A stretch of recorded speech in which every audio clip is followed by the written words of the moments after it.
안녕하세요, 여러분. 오늘은 20세기 최고의 경제학자라 불리는 존 메이너드 케인스에 대해 알아보겠습니다.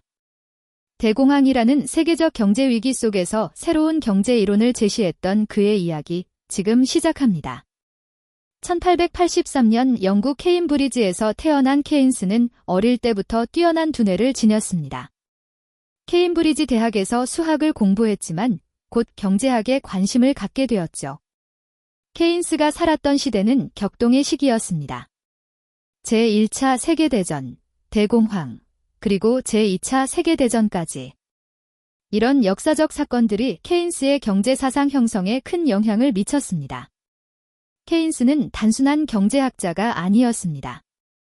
그는 영국 재무부에서 일하며 실제 정책에 참여했고 제1차 세계대전 이후 베르사유 조약 협상에도 참여했습니다. 실제 경제 현실을 직접 경험했던 그는 이론과 현실 사이의 간극을 누구보다 잘 이해했습니다. 1929년 뉴욕 증시 폭락으로 시작된 대공황은 전 세계를 혼란에 빠뜨렸습니다. 당시 주류 경제학은 시장이 자연스럽게 균형을 찾아갈 것이라고 주장했습니다. 하지만 현실은 달랐습니다. 실업률은 계속 치솟았고 경제는 회복될 기미를 보이지 않았습니다.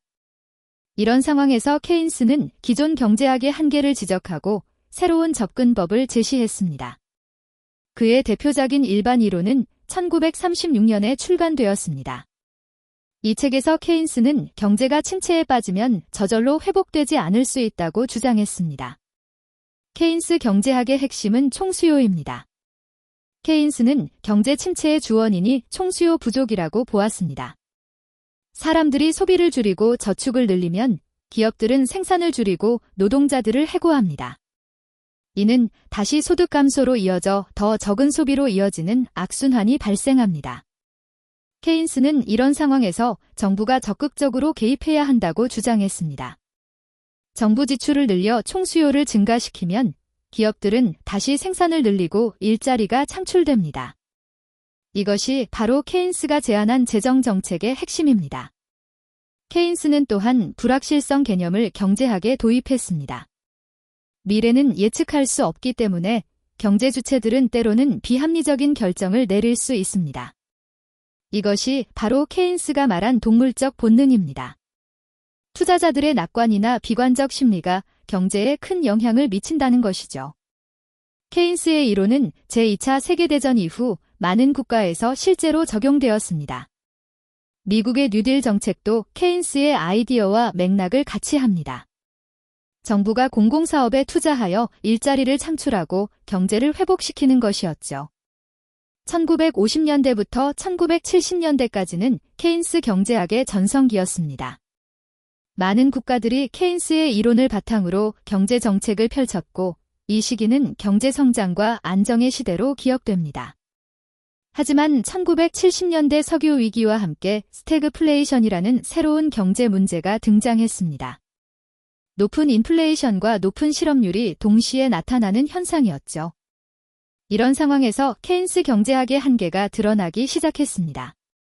케인스 경제학에 대한 가장 큰 비판은 밀턴 프리드먼과 같은 시카고 학파 경제학자들로부터 나왔습니다. 그들은 정부 개입이 오히려 시장 기능을 왜곡시킨다고 주장했습니다. 또 다른 비판은 정부 지출 증가가 결국 인플레이션으로 이어진다는 것입니다. 실제로 1970년대 높은 인플레이션은 케인스 경제학에 대한 신뢰를 떨어뜨렸습니다. 이후 1980년대는 레이건과 대처의 시대로 시장 중심의 신자유주의 경제 정책이 주류가 되었습니다. 케인스 경제학은 한동안 주목받지 못했습니다. 하지만 역사는 반복됩니다. 2008년 세계 금융위기가 발생했을 때 각국 정부는 다시 케인스의 처방전을 꺼내 들었습니다. 미국은 대규모 경기 부양책을 실시했고 다른 국가들도 비슷한 정책을 펼쳤습니다. 금융위기 이후 케인스 경제학은 다시 주목받기 시작했습니다. 시장만으로는 경제 위기를 해결할 수 없다는 인식이 확산되었기 때문입니다. 2020년 코로나19 팬데믹은 또 다른 경제 위기를 가져왔습니다. 각국 정부는 전례 없는 규모의 재정 지출을 통해 경제를 지원했습니다. 미국의 경우 수조 달러 규모의 경기 부양책을 시행했습니다. 이런 대응은 분명 케인스의 영향을 받은 것입니다. 위기 상황에서 정부가 적극적으로 개입하여 경제를 안정시킨다는 케인스의 아이디어가 다시 한번 중요해진 것이죠. 오늘날 케인스의 경제학은 어떤 의미가 있을까요? 케인스는 경제학이 단순한 이론이 아니라 실제 문제를 해결하는 도구가 되어야 한다고 믿었습니다. 그는 경제학자의 역할이 정원사와 같아야 한다고 말했습니다. 식물이 자랄 수 있는 환경을 조성하되 자연의 힘을 존중하는 것이죠. 케인스는 또한 경제의 목적이 단순한 부의 창출이 아니라 인간의 행복과 안녕이어야 한다고 주장했습니다. 그는 미래 세대를 위한 경제 발전도 중요시했습니다. 기후변화, 불평등 심화 등 오늘날 우리가 직면한 경제 문제들은 케인스라면 어떻게 접근했을까요? 아마 그는 시장과 정부의 적절한 균형을 통해 문제를 해결하려 했을 것입니다. 케인스는 위기의 시대에 새로운 경제 사상을 제시했습니다. 그의 이론은 대공황을 극복하는 데 큰 도움이 되었고 이후 여러 경제 위기에서도 중요한 지침이 되었습니다.